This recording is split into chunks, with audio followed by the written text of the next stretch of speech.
कैसे हो बच्चा पार्टी। मैं हूं सितांशु चमोली। कल हमने किया था क्वेश्चन नंबर 1 ऑफ एक्सरसाइज 1.1। आज हम करेंगे question number 2 of exercise 1.1। Chapter चल रहा है हमारा इंटीजर्स, चैप्टर नंबर 1, क्लास 7। ठीक है बेटा, आई होप जो मैंने कल समझाया था वो आपको अच्छी तरीके से समझ में आया होगा। नहीं समझ में आया होगा तो पुरानी वाली वीडियो रिपीट करके देखिए, और फिर भी कोई क्वेरी होगी तो कमेंट सेक्शन में आप बोल सकते हैं। तो हमारा क्वेश्चन नंबर 2 है। पहले बच्चे क्वेश्चन को समझ लेते हैं अच्छी तरीके से, है ना। When we will understand the question better than we will able to get the answer. जब हमें क्वेश्चन अच्छी तरीके से समझ में आ जाएगा तो हम आंसर को ईजिली सॉल्व कर सकते हैं। कभी भी आप क्वेश्चन को सॉल्व करोगे तो सॉल्व करते समय हमेशा ध्यान रखना है कि क्वेश्चन अच्छी तरीके से समझना है। जब आप क्वेश्चन को अच्छी तरीके से समझ जाओगे तो आंसर आपको फाइंड आउट करने में प्रॉब्लम नहीं होगी। चलिए चलते हैं क्वेश्चन की तरफ। क्वेश्चन है आपका 2 part A. Right a pair of negative integers whose difference gives 8। ठीक है, आप देख सकते हैं ये क्वेश्चन नंबर 1 की तरह सिमिलर है, लेकिन थोड़ा सा इसमें डिफरेंस है। क्या डिफरेंस है? पहले वाले क्वेश्चन में कहा जा रहा था सम इज -7, फिर सिर्फ आपको आंसर निकालना था और बीच का जो साइन है वो गिवन था। अब इस क्वेश्चन में चेंज है क्या? क्वेश्चन में चेंज ये है कि इसमें कहा जा रहा है कि right a pair of negative integers, यानी कि जो आपको पेयर लेने हैं वो भी क्वेश्चन में बताया जा रहा है कि कौन से पेयर लेने हैं आपको। नेगेटिव इंटीजर्स यानी कि दोनों डिजिट्स आपकी नेगेटिव होनी चाहिए, और उस नेगेटिव का जब आप माइनस करेंगे यानी कि वोज डिफरेंस, यानी कि जब उसे आप माइनस करेंगे तो आपका आंसर आना चाहिए 8। ठीक है, 3 चीजों में इस क्वेश्चन को ब्रेक डाउन कीजिए। Right a pair of negative integers, कि एक ऐसा पेयर जो क्या हो, नेगेटिव इंटीजर्स हो, यानी कि दोनों डिजिट्स नेगेटिव होनी चाहिए। ठीक है, अब उन दोनों को माइनस करेंगे तो आंसर आना चाहिए 8। ये है हमारा क्वेश्चन। अब इन क्वेश्चन को करने का तरीका ये है कि हम आंसर के थ्रू इस क्वेश्चन को सॉल्व करेंगे। कैसे? कहा जा रहा है डिफरेंस गिव्स 8, तो हमने आंसर 2 के ए पार्ट में साइन लगाया माइनस का और फिर आंसर लिख दिया 8, क्योंकि आंसर 8 कहा जा रहा है और बीच में साइन आएगा माइनस का। तो अब हमें ऐसे सोचना है कि ऐसी कौन सी 2 डिजिट हम ले सकते हैं जिसको माइनस करने पर आंसर 8 आना चाहिए, और साथ ही दोनों डिजिट्स नेगेटिव होनी चाहिए।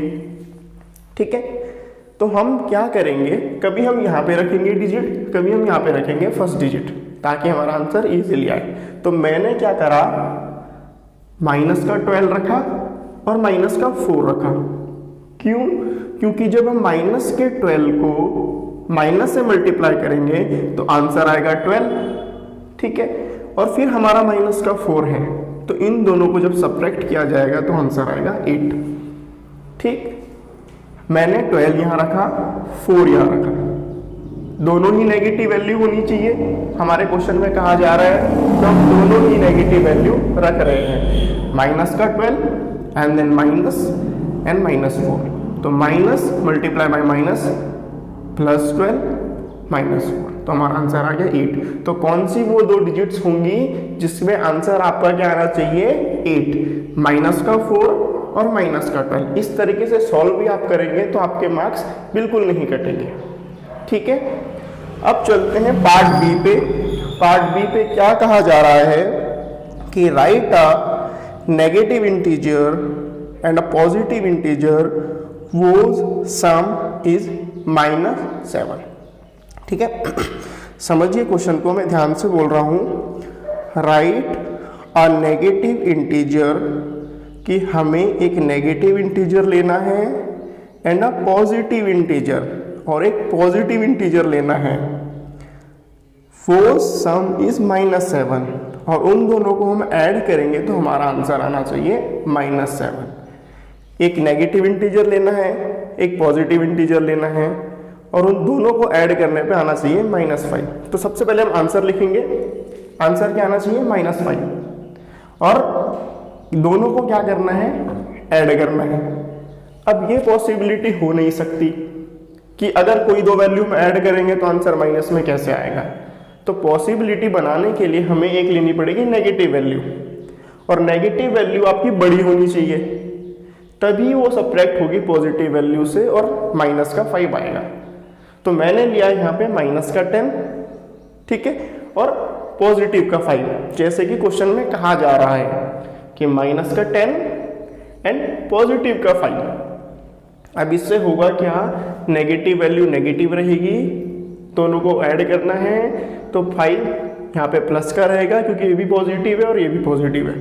तो 10 में से 5 गया 5, और नेगेटिव वैल्यू बड़ी है तो यहाँ पे माइनस का 5 आ गया। ठीक है बच्चे, इजी है, बस आप कॉन्सेप्ट को समझिए, बहुत इजी, मिनटों में आप करेंगे क्वेश्चन अगर आप कॉन्सेप्ट समझ गए तो। फिर है आपका पार्ट सी।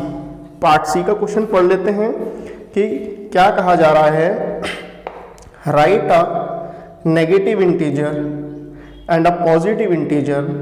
अब इसमें भी सेम है पार्ट बी की तरह। क्या सिमिलर है, इसमें भी हमें एक नेगेटिव इंटीजर लेना है और एक पॉजिटिव इंटीजर लेना है, जिसका डिफरेंस, और उसका डिफरेंस क्या आना चाहिए, माइनस का 3। एक नेगेटिव इंटीजर लेना है, एक पॉजिटिव इंटीजर लेना है, एक पॉजिटिव और एक नेगेटिव, और उसका डिफरेंस यानी कि माइनस करके -3 आना चाहिए।